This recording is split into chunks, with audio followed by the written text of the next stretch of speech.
রণসংকল্প যাত্রায় বুধবার 2 দিনাজপুরে যান অভিষেক বন্দ্যোপাধ্যায়।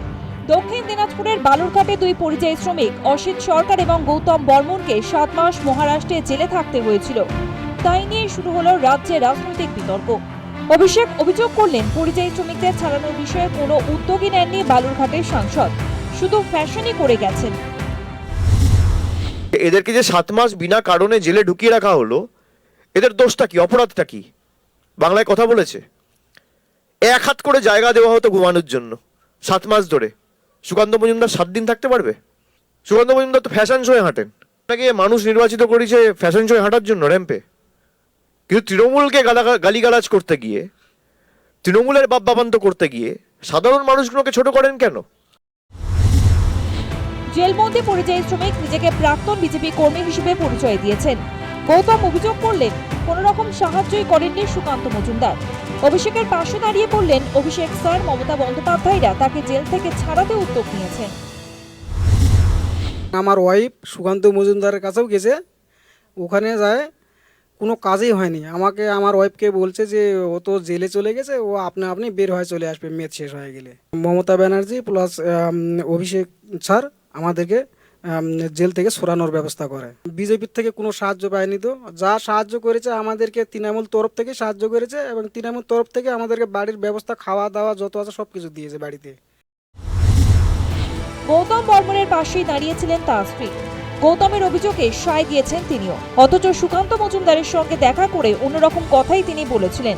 সেদিনের সেই ভিডিও সমাজ মাধ্যমে প্রকাশ করেছেন সুকান্ত মজুমদার। আমি গেছিলাম সুকান্ত মজুমদারের কাছে, ওখানে গেলাম, যাই বললো ওরা দেখা সাক্ষাৎ হলো। দেখা সাক্ষাৎ করার পর বললো যে এরকম কাজ হয়ে যাবে, তোমরা এখন বাড়িতে যাও, এরকম এই কথাই বললো। হ্যাঁ, আমার সাথে দেখা করছিল, মোবাইলে কথা বললো হিন্দিতে। বলার পর কি যে বললো এখন হিন্দি তো আমি অত বুঝতে পারি না, বললো হয়ে যাবে, বাড়িতে যাও। তাহলে কি অভিষেক বন্দ্যোপাধ্যায় যেতেই পাল্টে গেল গৌতম বর্মনের স্ত্রীর বার্তা? অভিষেক বন্দ্যোপাধ্যায় পরিযায়ী শ্রমিকদের পাশে দাঁড় করিয়ে সুকান্ত মজুমদারকে স্টপেজ মিনিস্টার বলে কটাক্ষ করলেন। কি করেছে এই উত্তর দিনাজপুর দক্ষিণ দিনাজপুর জেলা দুটোর জন্য? একটা খালি ট্রেনের স্টপেজ করে দিচ্ছে আর 4টে করে চিঠি রিলিজ করছে। আপনাকে মানুষ নির্বাচিত করেছে ট্রেনের স্টপেজ করার জন্য? আপনি কি স্টপেজ মিনিস্টার? কোন রকম দুর্নীতিতে নাম জড়াতে পারেনি, সে কারণেই তাকে অকারণ আক্রমণ। প্রতিক্রিয়া সুকান্ত মজুমদারের। তৃণমূল কংগ্রেসের বিভিন্ন নেতারা সুকান্ত মজুমদারের বিরুদ্ধে যেহেতু একটাও দুর্নীতি, একটাও অনিয়ম, কোনো অভিযোগ করতে পারেননি,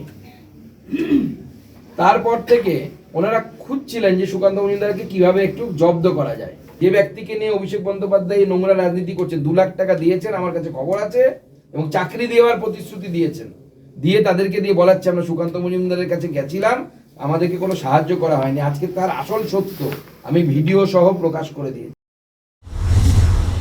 উত্তর দিনাজপুরের সভা থেকে কমিশন এবং বিজেপিকে তীব্র আক্রমণ করেন অভিষেক। মঞ্চ থেকে জাতীয় পতাকা হাতে তুলে নেন। এরপর ইটাহারে একটি রোড শো করেন অভিষেক। News time.